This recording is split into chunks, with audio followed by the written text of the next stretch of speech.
एक शिक्षक का प्रथम कर्तव्य तो यही है कि वो अपने कर्तव्य के प्रति ईमानदार हो। वर्तमान समय में शिक्षक और शिष्य के बीच में पूर्व से देखा जाए तो काफ़ी परिवर्तन है। मैंने पढ़ा था स्वामी विवेकानंद को कहीं पे, उन्होंने लिखा था कि the bond between teacher and टाट, अध्यापक और शिष्य के बीच का जो संबंध है दूसरे देशों में चाहे जो कुछ हो, that is peculiar to India. Bharat में बहुत महत्वपूर्ण है।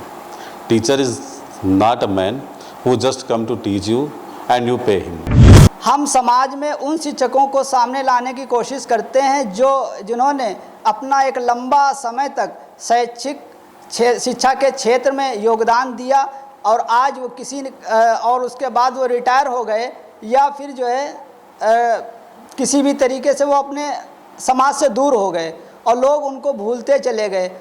वर्तमान समय में शिक्षक और शिष्य के बीच में मात्र एक बदलाव दिखाई दे रहा है, उद्देश्यपरक।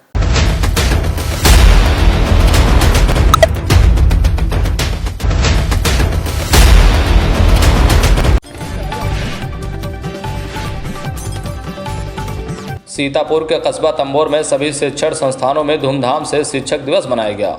साथ ही साथ अमर शहीद शेख बंदे हसन स्वतंत्रता संग्राम सेनानी एजुकेशनल एंड वेलफेयर सोसाइटी द्वारा हर साल की तरह इस साल भी वरिष्ठ शिक्षकों को सम्मानित किया गया। वहीं इस शिक्षक दिवस पर हमने कुछ शिक्षकों से बातचीत की। इस दौरान उन्होंने क्या कुछ कहा, आइए आपको सुनवाते हैं, तो सुनिए।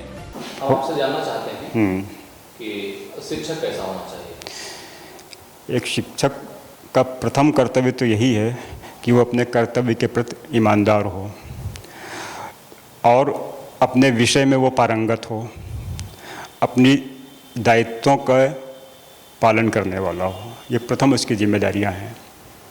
शिक्षक और शिष्य के बीच में रिश्ते कैसे होने चाहिए। शिक्षक और शिष्य के बीच में प्रथमता तो कहा गया है कि गुरु शिष्य पिता पुत्र तुल्य रिश्ता होना चाहिए, जिसका पालन हम लोग आदिकाल से चलते आ रहा है, करते आ रहे हैं। वर्तमान समय में शिक्षक और शिष्य के बीच में क्या परिवर्तन देखते हैं।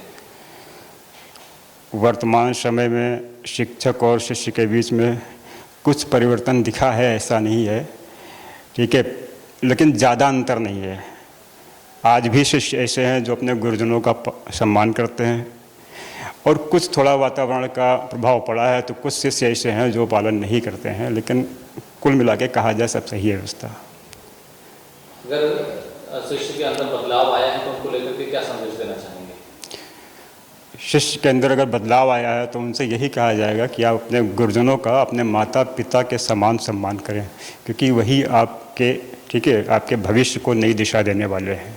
वर्तमान समय में शिक्षक और शिष्य के बीच में क्या बदलाव देखते हैं आप। वर्तमान समय में शिक्षक और शिष्य के बीच में पूर्व से देखा जाए तो काफ़ी परिवर्तन है।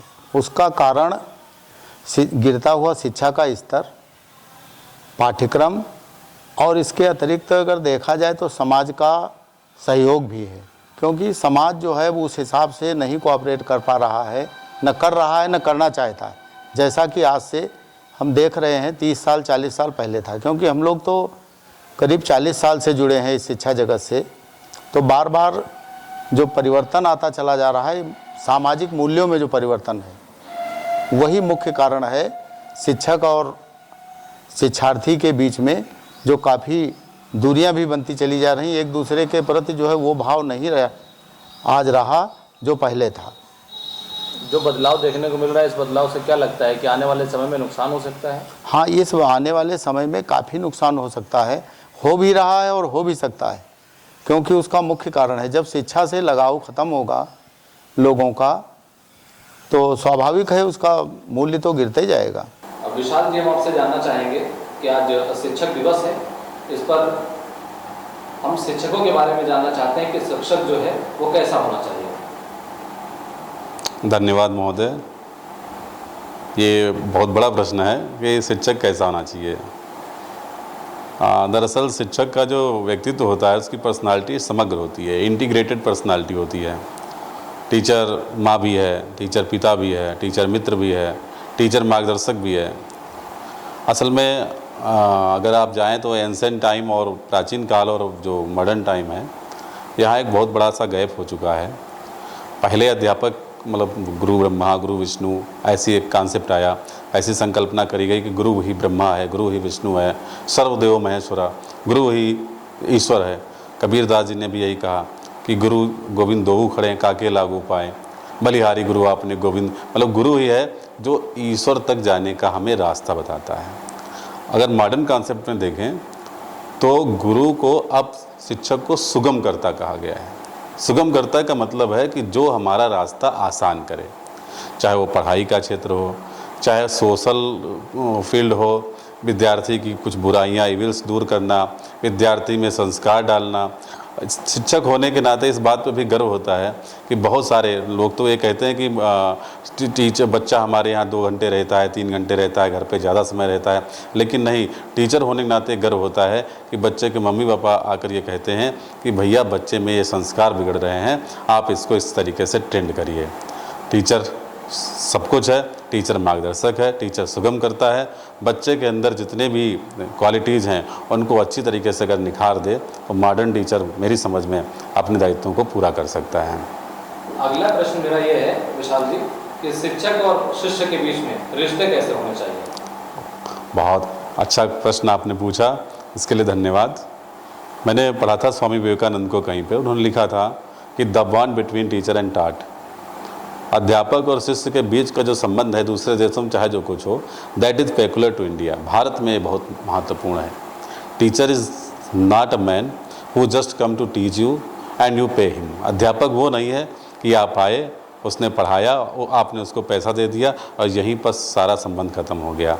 अध्यापक और शिष्य के बीच में यहाँ पर संबंध ऐसे होते हैं कि वो उसे जीवन के हर पड़ाव पर, हर जगह पर मार्गदर्शक की भूमिका में खड़ा मिलता है। अध्यापक से बच्चे का आत्मीय संबंध हो जाता है।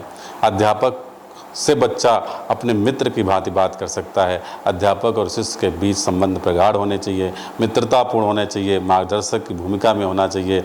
अनुशासन में रहकर सामाजिक मूल्यों को अगर अध्यापक सिखा दे तो वो दिन दूर नहीं जब हमारा भारत जो उसके नैतिक मूल्य हैं, जो नैतिक मूल्यों के मामले में भारत पूरे विश्व में फेमस था, वो फिर से अपना स्थान ग्रहण कर लेगा।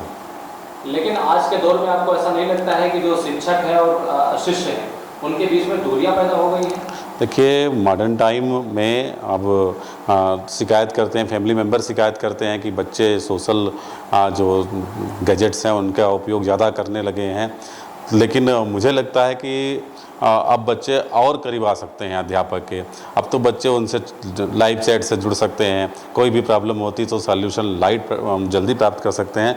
हालांकि ये ज़रूर हो गया है कि इन संसाधनों के आने से बच्चे का कंसंट्रेशन थोड़ा सा दूर हुआ है, लेकिन ये मेरी समझ में नहीं आता कि अध्यापक और शिष्य के बीच के संबंध समाप्त हो गए हैं या दूर होते जा रहे हैं। मुझे तो लगता है कि ये जो संसाधन है अब और करीब आ गए हैं, क्योंकि हमने बुजुर्गों कहते सुना है कि हम अपने टीचरों से इतना डरते थे, उनको देखते ही दूर भाग जाते थे। लेकिन आज के टीचर की खूबी है कि बच्चा उनसे अपनी समस्या बताता है और सॉल्यूशन प्राप्त करता है।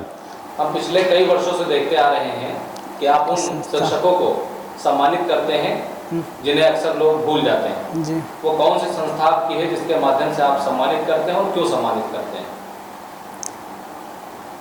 आपका प्रश्न है कि क्यों सम्मानित करते हैं? संस्था वही हमारी है, अमर शहीद शेख बंदे हसन स्वतंत्रता संग्राम सेना एजुकेशनल ट्रस्ट के बैनर तले हम सभी लोग पहले उसको सोशल मीडिया पे डालते हैं कि हम किस शिक्षक को सम्मानित करें।